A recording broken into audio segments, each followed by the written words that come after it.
Kalau dulu kita semayang pun lewat-lewat, baca Quran pun malas-malas, majlis ilmu pun kadang-kadang, ke masjid ke surau pun jarang-jarang.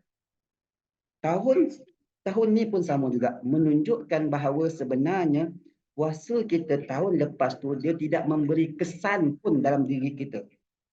Ibaratnya kalau orang pergi haji, orang kata nak tahu hajinya tu mabrur ataupun malboro, iaitu selepas dia balik daripada haji, ada perubahan tak pada diri dia. Kita biasa kenal macam tu.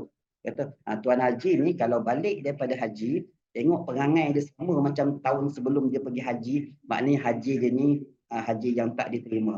Tapi kalau dia balik haji, nampak perubahan dalam kehidupan dia, kita tahu haji ini haji mabrur. Dia memberi kesan perubahan dalam jiwa. Begitu juga Ramadan, puasa kita. Kalau tahun lepas kita puasa dengan penuh kesungguhan dan Allah terima puasa kita, niscaya akan ada perubahan dalam kehidupan kita. Jadi kita masing-masing cek diri sendiri. Saya tak tahu tuan-tuan makin rajin beramal ibadat, makin rajin baca Quran, makin rajin sembahyang berjemaah ataupun tidak, saya tak tahu. Masing-masing tanya diri sendiri. Kalau kita ni perangai kita, akhlak kita, malas kita beramal ibadat sama macam tahun-tahun dulu, maknanya puasa kita tahun lepas tidak memberi kesan dan diterima oleh Allah Subhanahu Wa Taala. Takut tuan-tuan. Okey. Cuba kita tengok. Sebulan Allah melatih kita. Sebulan. Ibaratnya macam ni. Nanti ibu-ibu, isteri-isteri, cuba nanti di rumah, kita bagi makan pada suami kita, nasi, lauk, kicap dengan keropok. Kicap keropok je. Kita bagi dia makan sebulan. Suami kita kata, malam dah kicap keropok, hari ni kicap keropok, esok kicap keropok. Sebulan dia makan nasi lauk kicap keropok, tapi dia bersabar. Dia tahan. Sebab itulah yang ada. Isteri dia sediakan yang itu je. Okey.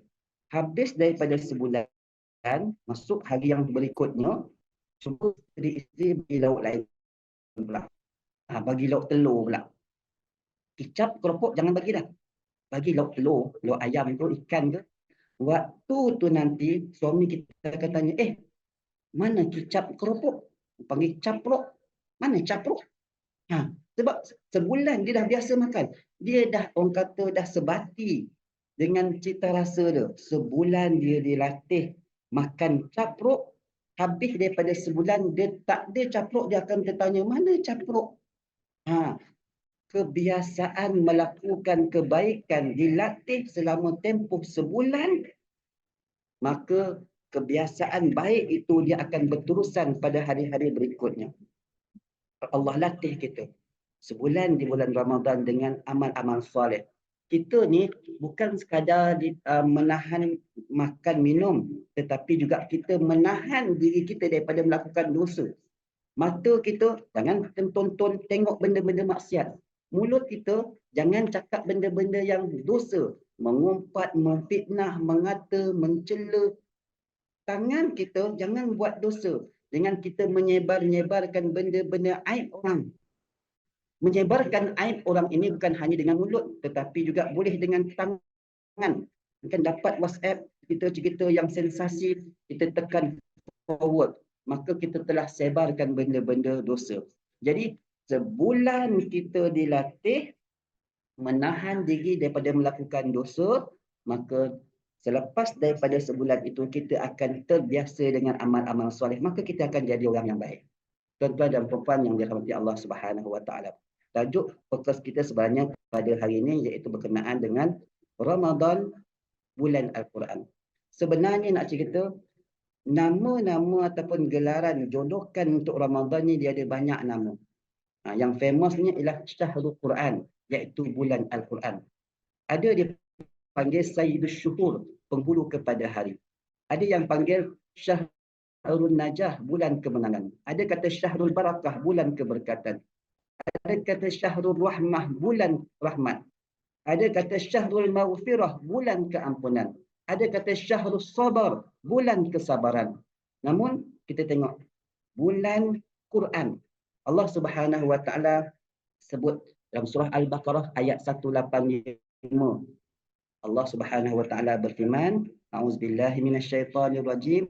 Bismillahirrahmanirrahim. Syahrul Ramadan alladzi unzila fihi al-Qur'an hudal linnas wa bayyinatin minal huda wal furqan. Bulan Ramadan itu diturunkan padanya Al-Quran. Maknanya Allah pilih untuk turun Al-Quran ini pada bulan Ramadan.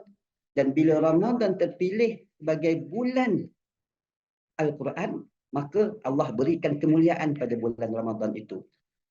Al-Quran yang Allah turunkan pada bulan Ramadan itu, kata Allah, sebagai hidayah, sebagai petunjuk kepada manusia dan juga keterangan-keterangan tentang petunjuk dan juga pemisah antara yang hak dan batil. Jadi, kita tengok.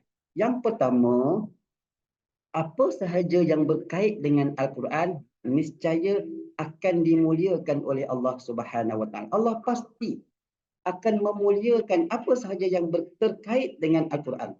Yang pertama, Ramadan. Bulan itu turun padanya Al-Quran. Maka Ramadan itu Allah berikan keistimewaan dan kemuliaan. Maka dia mendapat julukan Sayyidus Syuhur, penghulu kepada bulan-bulan. Kemudian yang membawa Quran turun ke bawah tu malaikat Jibril. Kerana malaikat Jibril yang membawa Al-Quran, maka malaikat Jibril dilantik oleh Allah sebagai ketua kepada malaikat. Sayyidul Malak.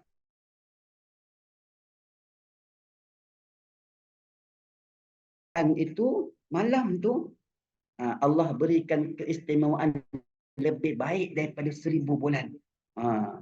Sayyidul Lail, penghulu kepada malam-malam. Inna anzalnahu fi lailatul qadr. Sesungguhnya kami turunkannya, iaitu Al-Quran, fi lailatul qadr, pada malam Lailatul Qadar. Tu malam Lailatul Qadar tu diberikan keistimewaan sebab turun Quran. Dan hari turunnya Al-Quran iaitu pada hari Jumaat. Maka hari Jumaat mendapat gelaran Sayyidul Ayyam, penghulu kepada hari. Nabi SAW yang menerima Al-Quran, maka Nabi dilantik oleh Allah sebagai Sayyidul Anbiya, penghulu kepada Nabi-Nabi. Bumi di mana turunnya Al-Quran, Makkah. Maka bumi Makkah dimuliakan oleh Allah Subhanahu Wa Taala dengan kelebihan-kelebihan. Umat Muhammad yang menerima Al-Quran ini, maka umat ini Allah Subhanahu Wa Taala berikan keistimewaan dan kelebihan di akhirat nanti. Dibangkitkan dan mereka itulah yang akan dihisap pertama di akhirat nanti. Dan orang yang belajar dan yang mengajar Quran, Allah berikan kemuliaan. Dalam hadis Nabi sebut, khairukum man ta'allamal Qur'ana wa 'allamah. Sebaik-baik kamu ialah orang yang belajar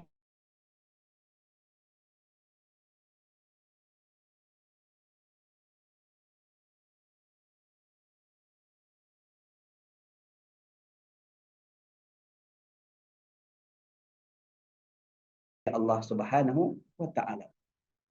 Ya, jadi dalam ayat tadi, Syahrul Ramadan alladzi unzila fihi al-Quran, bulan Ramadan adalah bulan yang di dalamnya diturunkan Al-Quran. Kita tahu bahawa Ramadan adalah bulan Quran. Telah tersebut dalam Al-Quran panggilan bagi orang beriman. Tak kira lelaki ataupun perempuan, marilah gembira di bulan Ramadan. Bulan Ramadan bakal bertandang. Semua yang beriman kini diundang. Majlis zikir dan Quran berkumandang. Lailatul Qadar, marilah dihadang. Baik. Dalam ayat surah Al-Baqarah itu, Allah Subhanahu Wa Taala sebut tentang huda. Hudal linnas, petunjuk kepada seluruh manusia. Manusia. Tapi dalam ayat-ayat yang lain, Allah turunkan misalnya Taurat. Allah sebut hudal li Bani Israel. Dia petunjuk bagi Bani Israel sahaja. Jadi, sedangkan Quran ni dia hudal linnas, semua manusia. Tak kira bangsa, tak kira generasi, daripada dulu sampailah akhir zaman. Maka Al-Quran ini sebagai petunjuk daripada Allah Subhanahu Wa Taala, pedoman. Tuan-tuan dan puan-puan yang dikasihi Allah Subhanahu Wa Taala sekalian. Baik. Sebagai tanda kasih cinta Allah Subhanahu Wa Taala kepada kita, manusia semua ni. Maka Allah bekalkan kepada kita manual hidup atas dunia ni. Yang pertama, Allah ciptakan dunia. Kedua, Allah ciptakan kita. Maka sudah barang pastilah Allah tahu apa yang lebih baik di atas ciptaannya itu. Allah tahu apa yang terbaik di atas dunia ni. Allah tahu apa yang terbaik untuk manusia ni. Maka Allah tuliskan manual penggunaan untuk manusia hidup atas muka bumi. Maka manual yang Allah tulis dan gariskan itulah terkandung dalam Quran. Surah Al-Baqarah ayat 38 menunjukkan bagaimana ketika mana Nabi Adam AS diturunkan ke bumi juga bersama dengan pedoman, petunjuk. Walaupun dia tu telah ditraining, pernah tinggal di syurga. Tapi ketika mana Allah turunkan dia ke dunia, dunia ni dia ada cara hidup sendiri. Dia ada panduan dia. Maka Allah bekalkan kepada Nabi Adam cara nak hidup atas dunia ni. Allah sebut dalam surah Al-Baqarah ayat 38. Qul nahbitu minha jami'a fa imma ya'tiyannakum minni huda. Ada kalimah huda. Famanittaba'a hudaya fala khaufun 'alaihim wala hum yahzanun. Jadi pedoman yang Allah bagi kepada manusia iaitu Al-Quran. Apa maksud ayat tadi? Allah suruh Nabi Adam turun. Qul nahbitu minha jami'a. Turunlah kamu semua daripada syurga itu, kata Allah. Kemudian jika datang kepada kamu petunjuk dariku, fa imma ya'tiyannakum minni huda, bila datang kepada kamu petunjuk daripada aku, daripada rasul-rasul ataupun kitab-kitab yang diturunkan kepada mereka, famanittaba'a huda, kata Allah, siapa yang ikut petunjukku, niscaya tidak ada kebimbangan daripada sesuatu yang tidak baik. Jangan takut dah. Kalau kamu ikut petunjuk aku, kata Allah, kamu jangan takut dah. Wala khaufun 'alaihim wala hum yahzanun, dan mereka pula tidak akan berduka cita. Itu jaminan Allah Subhanahu wa taala. Siapa yang ikut petunjuk Allah? Apa petunjuk Allah? Inilah dia Al-Quran. Orang yang ikut petunjuk Al-Quran, jangan takut di akhirat nanti Allah akan berikan kegembiraan. Dan mereka tidak akan berduka cita. Mereka tak akan sedih. Sebab mereka follow, ikut apa yang Allah Subhanahu wa taala telah gariskan. Itu tanda Allah Subhanahu wa taala cintakan manusia, maka diberikan apa yang terbaik untuk manusia itu, dan dia bekalkan kepada manusia cara-cara hidup atas dunia ni. Dalam ayat surah Al-Baqarah ayat 138 yang mula-mula saya bacakan. Panjang ayat tu sebenarnya. Di ujung-ujung tu Allah Subhanahu wa taala menyebut yuridullahu bikumul yusra wala yuridu bikumul usra. Allah menghendaki kemudahan bagimu. Allah nak kita ni selamat. Allah nak kita ni mudah atas dunia ni. Wala yuridu bikumul usra, dan Allah tidak menghendaki kesukaran bagimu. Kerana Allah nak selamatkan kita, Allah nak permudahkan kita, maka kerana itulah Allah turunkan manual dia, iaitu Al-Quran ini. Jadi beruntung kita. Ibaratnya macam pengeluar kepada teknologi baru. Contoh kereta-kereta canggih. Kereta canggih ni mungkin dia tempat isi air tu kat mana, bateri dia di mana, isi minyak kat mana, butang-butang dia. Kita ni selepas mendapat teknologi baru tu, kalau kita tak tahu nak gunakan kereta tu, kita tak tahu mana tangki minyak, mana tangki air. Tangki minyak kita isi air, tangki air kita isi minyak. Button-button tu kita main tekannya sebab kita tak follow dia punya manual penggunaan. Kita tak tahu. Niscaya akan jahanamlah kereta tu. Begitu juga hidup kita. Hidup atas dunia ni sebenarnya dia ada garis panduan dia, cara nak hidup tu. Dan Allah dah tunjukkan dalam Quran. Tapi kalau kita tak ikut petunjuk itu, maka jahanamlah diri kita. Sebab tu Allah Subhanahu wa taala dia sayang kita. Dia bagi Quran. Cuma kita hari ini dengan Quran tu kita buka ke ataupun tidak, ataupun kita abaikan. Allah sebut dalam surah Isra ayat ke-9, inna hadzal qur'ana yahdi lillati hiya aqwam wa yubashshirul mu'minina alladhina ya'maluna as-salihat anna lahum ajran kabira. Sesungguhnya kata Allah, Al-Quran ini memberi petunjuk ke jalan yang amat betul. Apa dia? Jalan petunjuk agama Islam. Dan memberikan berita yang menggembirakan bagi orang-orang yang beriman dan yang mengerjakan amal soleh. Bahawa mereka tu nanti akan memperoleh pahala yang besar. Allah, dia berikan petunjuk jalan yang betulnya mana. Bagi tahu pada manusia, hai manusia, kamu sekarang berada atas dunia, jalan dia yang betulnya sini. Jangan follow yang lain. Kalau kamu ikut selain daripada yang Allah tunjukkan, ini kamu akan tersesat. Kamu mungkin jatuh ke dalam lubang, kamu mungkin terlanggar sesuatu, kamu mungkin akan bertemu dengan benda-benda yang membahayakan diri kamu. Maka Allah tunjukkan jalan situ, ini kena buat, itu boleh, ini tak boleh. Segala petunjuk itu dalam Quran. Ni. Jadi barang siapa, dalam hadis Nabi sebut barang siapa yang menjadikan Al-Quran di hadapan. Apa maksudnya? Maksudnya dia jadikan Quran sebagai panduan. Depan dia ikut, tengok, dia follow.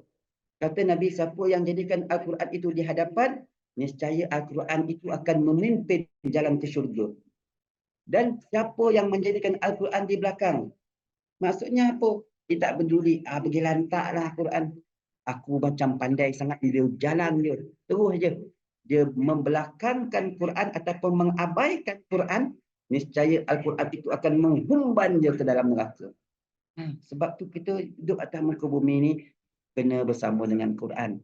Jangan tinggalkan Quran, jangan jauhkan diri kita dengan Quran. Dalam hadis yang lain, bagaimana Nabi SAW dia nak berikan galakan, semangat, cinta manusia terhadap Quran. Nabi sebut barang siapa yang membaca satu huruf daripada kitab Allah, man qara'a harfan min kitabillah, satu huruf daripada kitab Allah, falahu bihi hasanah, maka Allah akan bagi dia kebaikan. Kebaikan tu maksudnya pahala. Tuan-tuan dan puan-puan, kita sekarang ni hidup atas dunia ni, mata wang kita, kalau dekat Malaysia, kita guna mata wang ringgit. Kalau kita pergi luar negara, pergi ke Indonesia, kita kena tukar. Ringgit kita tak laku, kena tukar kepada rupiah. Kemudian kalau kita nak pergi ke Mekah, kena tukar mata wang. Tak boleh jual beli guna ringgit, guna rupiah. Kena pakai rial. Pergi ke Amerika, kita nak beli barang tak boleh guna ringgit, rupiah dan juga rial. Kena pakai dolar. Setiap tempat itu dia ada mata wang dia sendiri. Nanti ingat, kita akan pergi ke akhirat. Kita akan pergi ke akhirat. Tak ada siapa yang akan tertinggal. Semua kita akan pergi ke akhirat. Apa mata wang yang kita nak guna ke akhirat nanti? Apa mata wang yang kita nak guna? Ketika itu mata wang dia ialah pahala. Mana nak dapat pahala? Ni pahala. Sekarang ni. Macam mana nak dapat? Baca Quran. Buat kebajikan. Buat amal soleh. Taat pada Allah. Tinggalkan dosa. Maka Allah akan transfer mata wang akhirat di dalam akaun kita. Berbentuk pahala-pahala. Maka kata Nabi SAW, siapa yang baca satu huruf saja daripada Al-Quran, Allah akan bagi dia pahala. Dan setiap pahala itu Allah gandakan sehingga 10 kali ganda. Falahu bihi asyarah. Allah gandakan sehingga 10 kali ganda. La aqulu alif lam mim harfun. Aku tak katakan alif lam mim itu satu huruf. Lakinna alifun harfun, wa lamun harfun, wa mimun harfun. Alif itu satu huruf, lam satu huruf, dan mim satu huruf. Dan setiap satu huruf itu Allah gandakan dengan sehingga 10 kali ganda. Itu di bulan-bulan lain. Tapi bila masuk bulan Ramadan, satu pahala tu udahlah ganda dengan 10. Kemudian digandakan dengan lebih daripada 700 kali ganda. Bulan Ramadan ni pahalanya Masya Allah luar biasa. Kalau saya pernah dengar lah orang yang main Bitcoin ni. Bitcoin ni mula-mula dia jual tu hanya berapa sen je. Sekarang ni harga dia lebih daripada $30,000. Lebih. Maknanya itu kalau orang dapat beli Bitcoin di awal-awal tu, sekarang ni dia jadi kaya raya.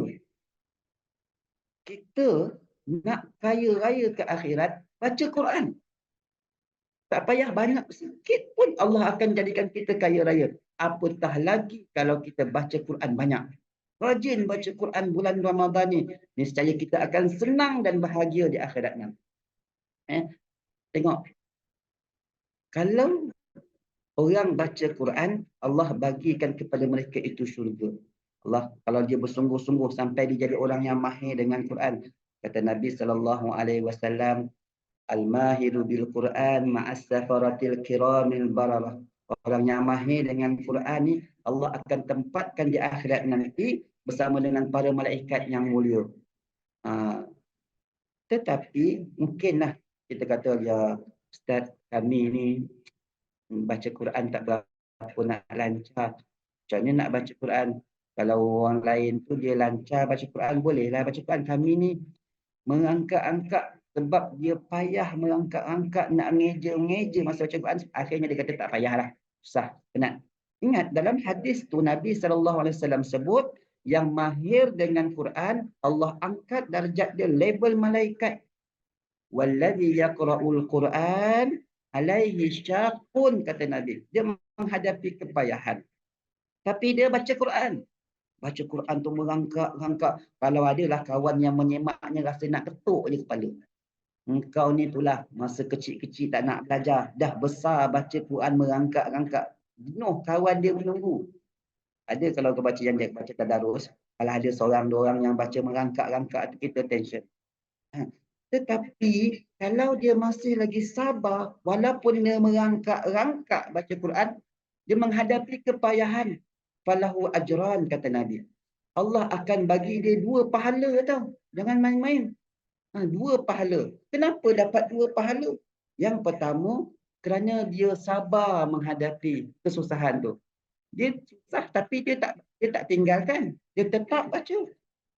Kerana dia sabar menghadapi kesusahan tu, Allah bagi dia pahala. Yang kedua, dia tetap baca Quran. Baca Quran walaupun mengangkat-angkat, tetap Allah akan bagi pahala. Tidak pernah disia-siakan orang yang bersama dengan Quran ni. Awak lancar, Allah bagi kelebihan. Awak tak lancar, sangkut-sangkut, tetap Allah bagi kelebihan. Yang tak dapat apa-apa, yang tak baca Quran langsung. Sebab tu tuan-tuan, kita dengan Quran ni kena cek balik sejauh mana kita, kesungguhan kita bersama dengan Al-Quran. Dan kita lihat, sebenarnya nak cerita kelebihan Quran ni banyak sangat. Banyak sangat. Orang yang duduk dalam majlis, majtama'a qaumun fi baitin min buyutillah. Siapa yang berhimpun di rumah-rumah Allah, yatluna kitab Allah, mereka baca kitab Allah. Wa yatadarasunahu bainahum, mereka belajar daripada kitab Allah, Al-Quran tu mereka belajar, mereka baca. Illa nazalat alaihimus sakinah, Allah akan turunkan ketenangan kepada dia. Orang baca Quran ni akan tenang. Orang yang tak rajin baca Quran ni, hati dia akan gelisah, rusing, tak tenang, ada je benda yang tak betul.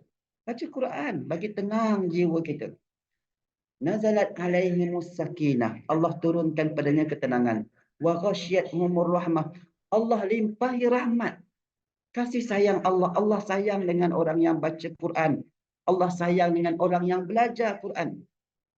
Wa haffathumul malaikah, Allah kirimkan malaikat datang pergi ke mana majlis-majlis yang ada belajar Quran dekat rumah Allah, kat masjid, kat surau tu yang ada kuliah pengajian Quran tu, Allah kirimkan malaikat.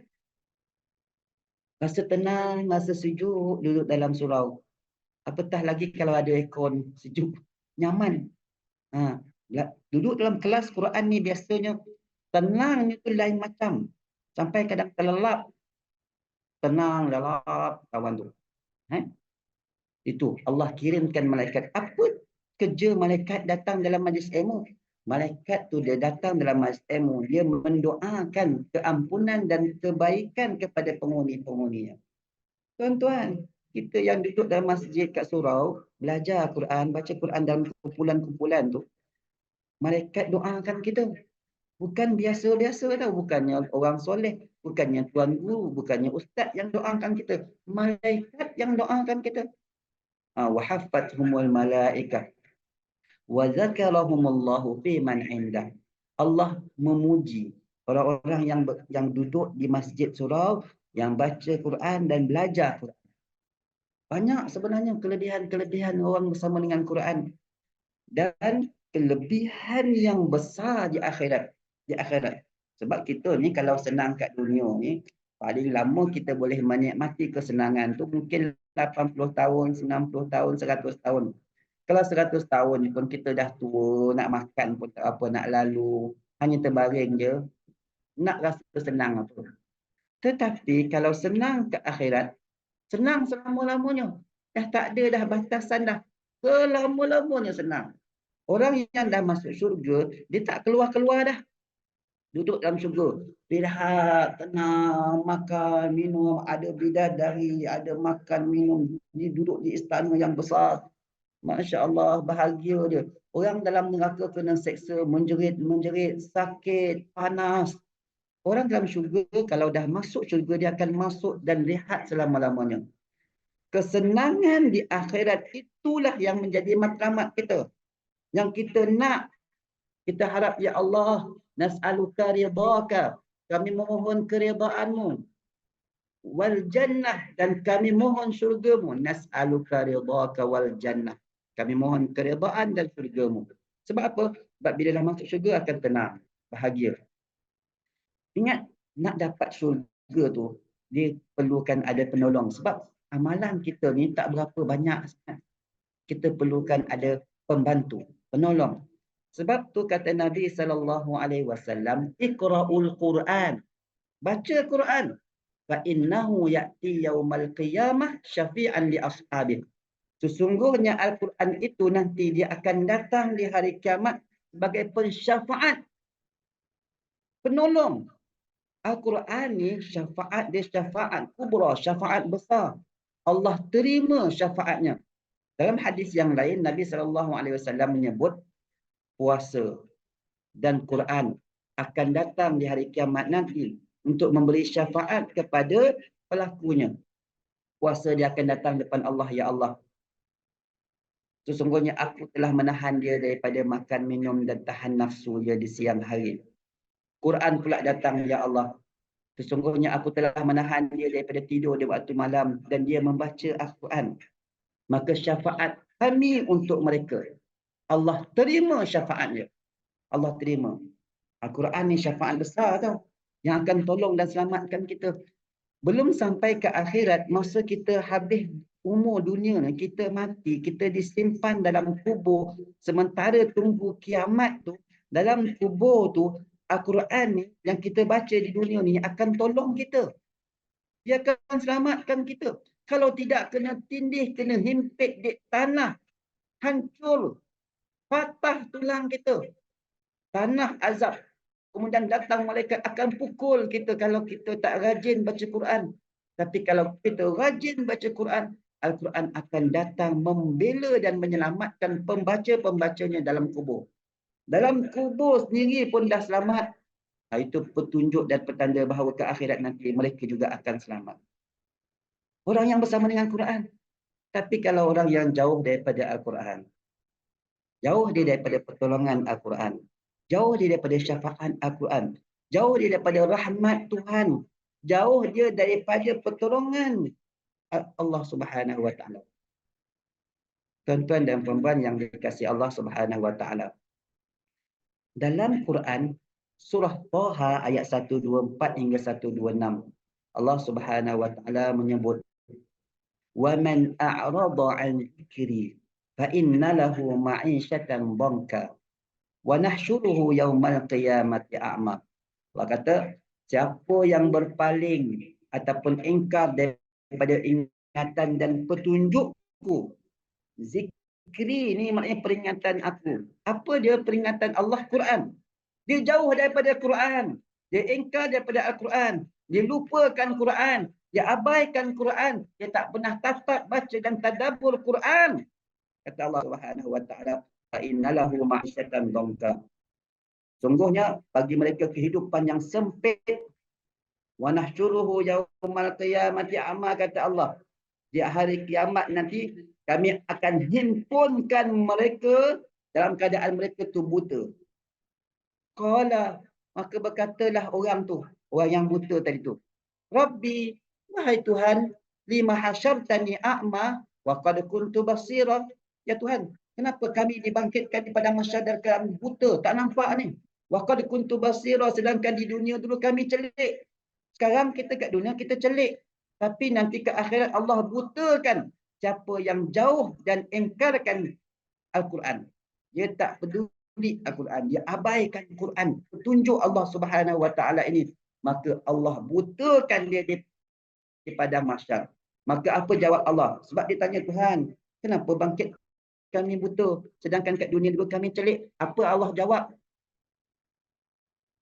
Qala, kata Allah, kadzalika atatka ayatuna fanasitaha.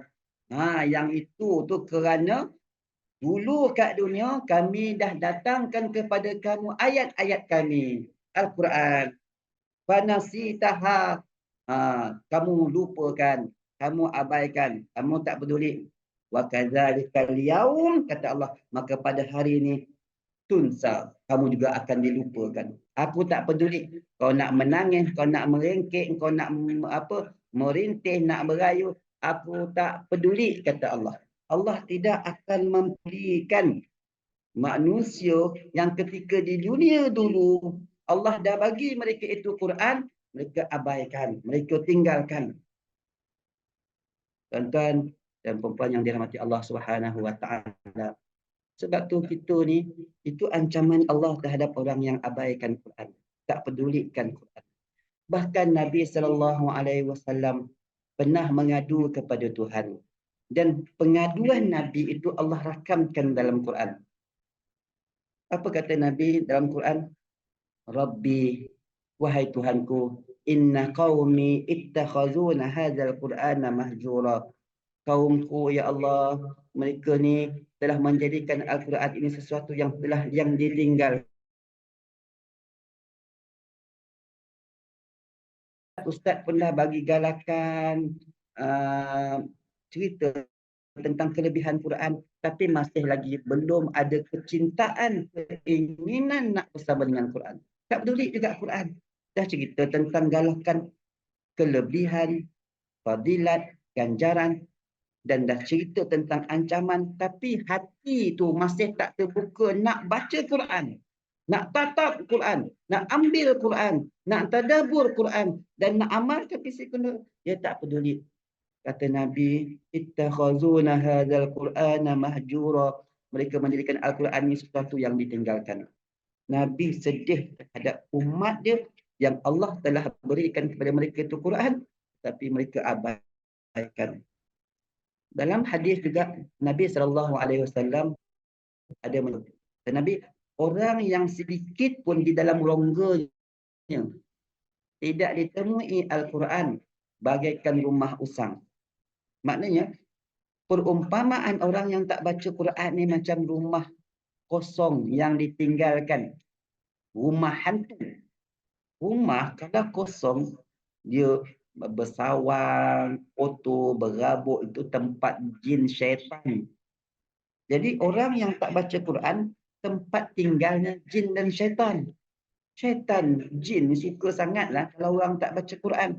Sebab tu kita jangan jadi jin, jangan jadi kawan syaitan. Baca Quran. Sebab bila kita baca Quran, jin syaitannya akan kepanasan. Dia tak boleh dengar baca Quran.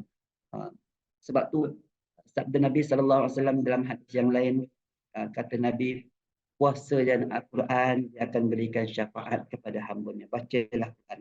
Al-Quran tu akan tolong kita, akan selamatkan kita. Al-Quran syafi'un musyafa'. Syafaatnya itu akan diterima oleh Allah Subhanahu Wa Taala. Wa mahilun musaddaq, dan dia akan membela, dan pembelaannya akan diterima oleh Allah Subhanahu Wa Taala. Orang yang bersama dengan Quran akan dimuliakan oleh Allah. Orang yang bersama dengan Quran akan selamat di akhirat, kan dia akan selamat di dunia. Sebab tu hari ini sempena dengan bulan diturunkan padanya Al-Quran, kita ambil semangat kita nak baca Quran. Walaupun mungkin di kalangan kita ni ada yang tak berapa nak pandai, mahir, lancar baca Quran. Jangan pernah putus asa untuk terus belajar. Mulakan. Cari kawan, cari guru, cari kelas, belajarlah. Dan jangan pernah malu. Saya guru Quran.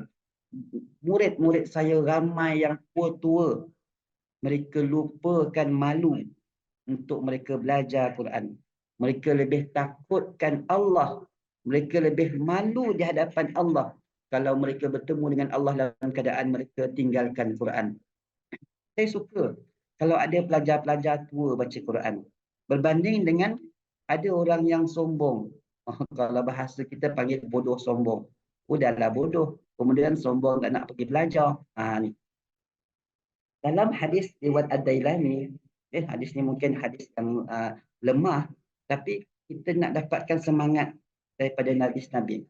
Kata Nabi, barang siapa yang belajar Quran dan mengajar Quran, sehinggalah bertemu kepada mereka itu kematian. Dia pergi belajar ataupun dia mengajar sampai mati. Jadi yang makcik-makcik ni memang tunggu matilah.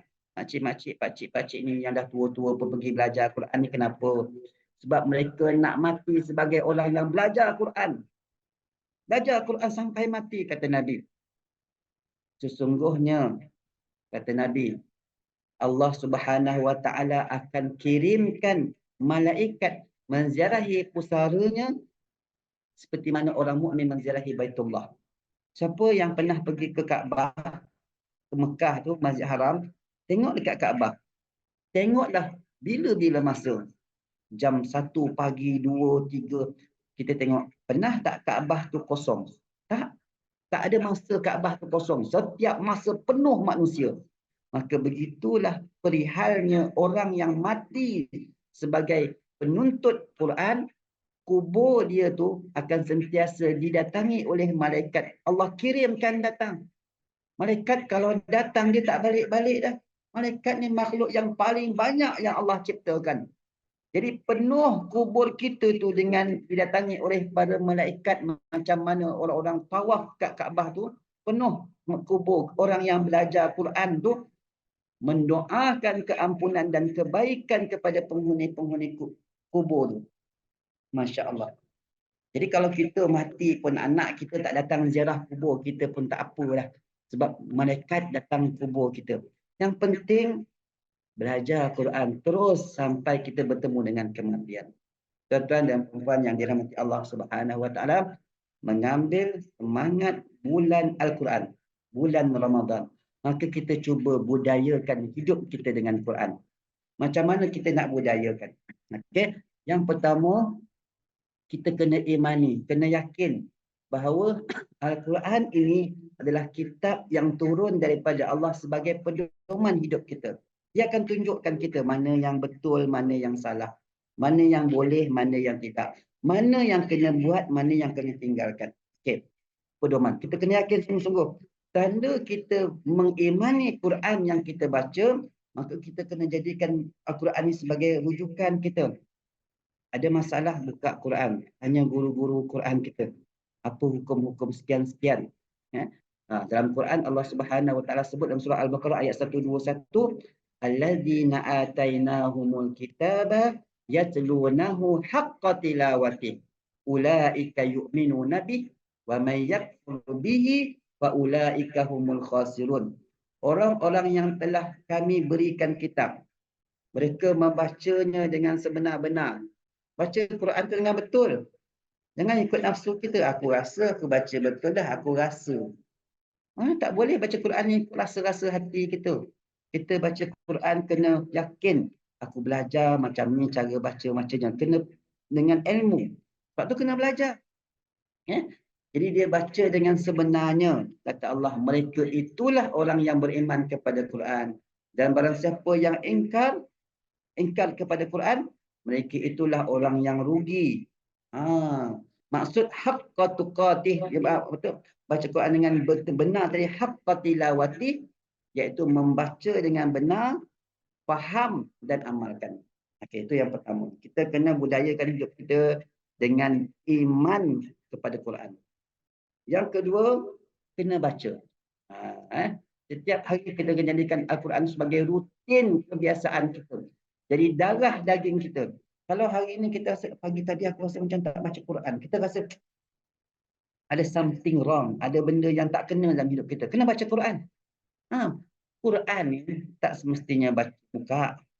Kita dalam perjalanan, kita baca Quran ni, apa yang kita hafal. Baca ayat baca Fatihah, baca 3 kul. Itu yang kita hafal, ulanglah berkali-kali, itu tak ada masalah.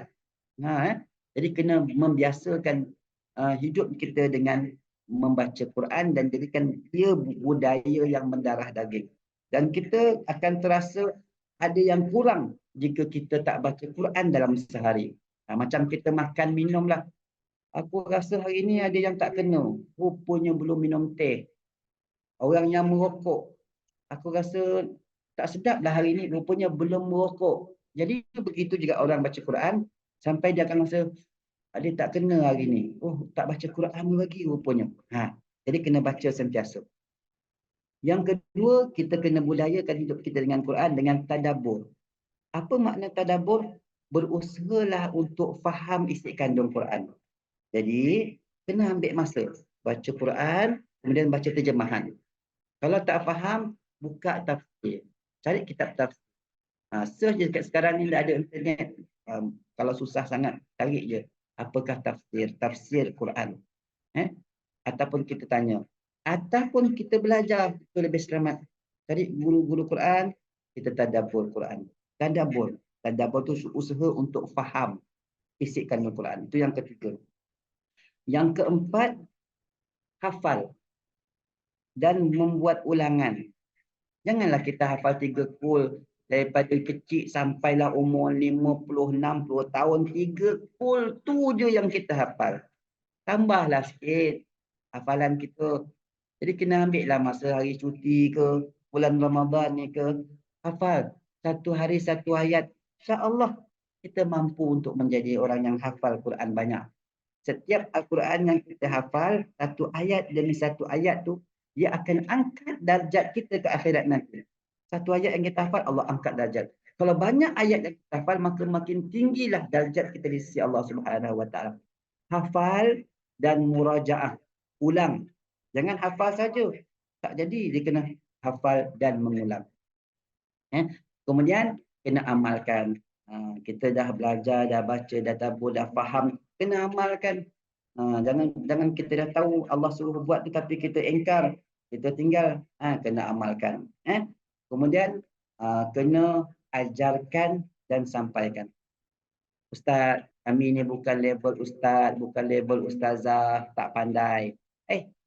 Alif bata tahu tak? Alif bata tahulah ustaz. Ajarkan alif bata sampai ya tu kepada anak-anak kita. Kepada cucu-cucu kita. Setiap satu huruf yang mereka belajar daripada lidah kita, maknanya kita yang ajar mereka alif bata sampai ya tu, nanti dia dah pandai baca Quran, punca dia daripada mulut kita. Daripada didikan dan tunjuk ajar kita. Maka kita bila dah mati nanti tetap akan diberikan ganjaran dan pahala oleh Allah Subhanahu Wa Taala. Sebab tu kita kena budayakan hidup kita dengan saya ulang balik. Yang pertama kena imani Quran itu sebagai pedoman daripada Allah. Yang kedua kena baca, sering baca dan jadikan dia sebagai rutin kebiasaan. Yang ketiga kena tadabbur, kena usaha untuk faham. Yang keempat hafal. Tambah hafalan kita, jangan surah yang tu sahaja. Ada surah-surah baru yang kita hafal dan kena buat ulangan. Yang kelima, amalkan apa perintah-perintah Allah dalam Quran. Allah suruh buat ni ikut. Allah suruh tinggalkan ini, tinggalkan. Amalkan. Yang keenam, ajarkan Quran itu kepada orang lain. Sama ada pada kawan kita, pada anak kita, pada cucu kita. Supaya kita bila dah mati akan sentiasa mengalirnya pahala buat kita di alam barzakh. Fitri, saya pun tak pasti sampai jam berapa sebenarnya saya kena ceramah ni. Kalau saya terlebih masa, bagi tahu. Sebab saya rasa saya macam saya cakap seorang-seorang ni. Kita ada 10 minit lagi Ustaz, tapi kalau Ustaz Okey, 10 minit lagi. Okey, jadi tuan-tuan dan puan-puan, sebagai kata penutup kita akhirnya, kita kena ambil peluang. Bulan Ramadan, bulan Allah gandakan pahala, di mana inilah dia peluang yang Allah beri kepada kita sebulan ini untuk naik pangkat dan dapat bonus. Cuba tanya majikan kita, kalau tuan-tuan yang bekerja ni, cuba tanya majikan, peluang nak naik pangkat ni, biasanya nak dapat naik pangkat ni berapa lama kita kena kerja? Ada setengah orang tu dia terpaksa kerja puluh-puluh tahun barulah dapat naik pangkat. Bertahun-tahun kerja baru dapat naik pangkat. Tetapi Allah bagi peluang kepada kita naik pangkat daripada mukmin kepada muttaqin yang akan selamat ke akhirat nanti hanya dengan sebulan ni. Sungguh-sungguh sikit sebulan ni. Jadi sebulan ni kita kata kita nak tinggalkan dosa, suka mencela, memfitnah, mengata, mengeji, menyebarkan benda-benda yang tak baik. Yang dosa-dosa ni kita nak tinggalkan, belajar, fokus sebulan. Ibaratnya macam ada bos. Bos kata, tuan-tuan semua, nak tak aku tawarkan kenaikan pangkat? Tapi dengan syarat, sebulan ni kamu kerja sungguh-sungguh. Aku pasang CCTV, aku tengok siapa yang kerja sungguh-sungguh, aku naikkan pangkat. Bukan saja naik pangkat, kata majikan tu. Aku bagi dia bonus. Berapa bulan? 1000 bulan. 1000 bulan bonus. Oi, mana majikan yang boleh bagi bonus 1000 bulan? Cuba tanya sikit. Paling banyak bonus kita dapat mungkin 3 bulan, 4 bulan. Tak ada majikan yang berani nak tawarkan bonus 1000 bulan.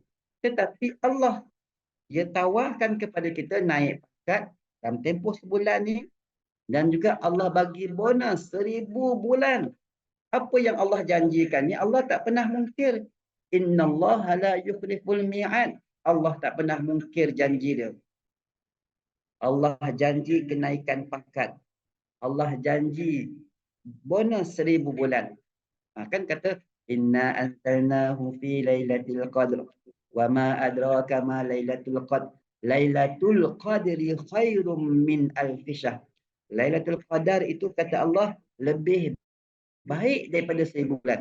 Maknanya bukan 1000 bulan, bahkan lebih bonus yang Allah nak bagi pada kita. Tapi dengan syarat bersungguh-sungguhlah. Kita kerja sungguh-sungguh. Jadi kita bila ditawarkan naik pangkat dan bonus daripada majikan kita, kita akan sungguh-sungguh. Oh, kita ni kalau orang bagi duit, masuk kerja biasa pukul 8. Pukul 6.30 dah ternyongok depan pintu. Kemudian biasanya balik pukul 4 pagi. Kali ni tak, pukul 10 malam balik. Sepatutnya pukul 12 waktu rehat. Pergilah rehat, makan. Tapi kali ni tak ada. Saya tak nak rehat. Saya nak kerja. Kerja sungguh-sungguh. Ada kawan cuit, bang, jom kita sembang-sembang. Tak nak sembang. Aku nak kerja sungguh-sungguh. Aku nak naik pangkat. Aku nak dapat bonus. Itu kalau dunia. Bersungguh-sungguh kita. Kenapa kita tak nak bersungguh-sungguh terhadap tawaran daripada Allah? Sedangkan Allah tak pernah tipu. Allah tak pernah mungkir janji dia. Allah akan bagi kenaikan pangkat dan Allah akan bagikan bonus 1000 bulan. Sungguh-sungguh sebulan ini. Bersungguh-sungguh. Semoga kita dianugerahkan oleh Allah Subhanahu Wa Taala. Jadi sementara kita sekarang ni pun masuk ke fasa kedua. Maknanya dah habis 15 hari pertama, kita nak masuk 15 yang kedua pula. Cuba kita muhasabah. Tanya diri kita, 15 hari yang lepas ni, Quran aku dah berapa juzuk aku baca? Sembahyang tarawih setiap malam ke ataupun malam pertama je? Sebab saya tengok masjid surau dah mula kosong ni. Dah banyak kemajuan. Maksudnya jemaah dah semakin maju ke depan. Masa awal Ramadan tu melempah-lempah masjid surau. Cuba tanya, adakah yang hilang daripada masjid surau tu adalah kita? Masjid dan surau sekarang tengah mencari di manakah orang-orang yang hilang daripada masjid. Masa awal Ramadan tu ada datang masjid, Dah masuk pertengahan Ramadan dah hilang dia. Mana pergi dia? Rupanya main mercun. Ya Allah. Dah berjanggut beruban pun main mercun lagi. Tarawih tinggal. Jadi tuan-tuan tolonglah. Jangan pernah miss malam-malam Ramadan. Pergilah solat berjemaah maghrib, isyak, tarawih sampai habis witir. Kalau kita ni jenis tak tahan semayang 20 rakaat, pergi cari surau masjid yang ada solat 8 rakaat. Supaya kita dapat menghabiskan witir bersama dengan imam. Allah akan catat pahala kita beramal ibadat sepanjang malam. Jadi, jangan pernah miss solat berjemaah di masjid surau, solat isyak, tarawih, sampailah pagi esoknya solat subuh berjemaah. Tolong supaya kita mendapat kelebihan Lailatul Qadar yang Allah Subhanahu Wa Taala janjikan kelebihannya kepada kita. Saya doakan semoga kita bersama insya-Allah diringankan oleh Allah. Jadi betulkan niat kita di bulan Ramadan ni sebab kita ni bila masuk Ramadan kita tak merancang dengan betul. Siapa yang tidak merancang dengan betul mereka telah merancang untuk gagal. Siapa yang gagal merancang, mereka merancang untuk gagal. Bulan Ramadan, awal Ramadan itu kita dah rancang tak? Ramadan kali ini, misi ataupun visi kita nak dapat syurga Allah. Nak dapat lihat wajah Allah. Nak selamat dan bebas daripada neraka. Apa kita nak kena buat? Setiap pagi bangun tahajud. Setiap pagi bangun awal solat. Baca Quran. Kita sahur. Kita sedekah, kita tinggalkan dosa-dosa mata, lidah, telinga, dosa tangan, dosa kaki. Setiap hari kita kena infak. Ibu-ibu, wanita-wanita yang memasak tu, masak lebih sikit bagi kepada orang, dapat pahala. Tetap tabung dekat rumah untuk Palestin. Saudara kita di Palestin yang susah, kita sumbang tabung untuk Palestin. Solat berjemaah. Banyakkan baca Quran. Mudah-mudahan kita selamat dan mendapat kenaikan pangkat al-muttaqin dan mendapat syurga Allah Subhanahu Wa Taala. Itu sahaja yang saya dapat kongsikan. Saya minta ampun, minta maaf sekiranya ada tersalah kata, terguris rasa hati. Mudah-mudahan ada kebaikan dalam pertemuan kita. Mohon ampun sekali lagi. Aku qouli hadza astaghfirullahal azim li wa lakum. Assalamualaikum warahmatullahi wabarakatuh.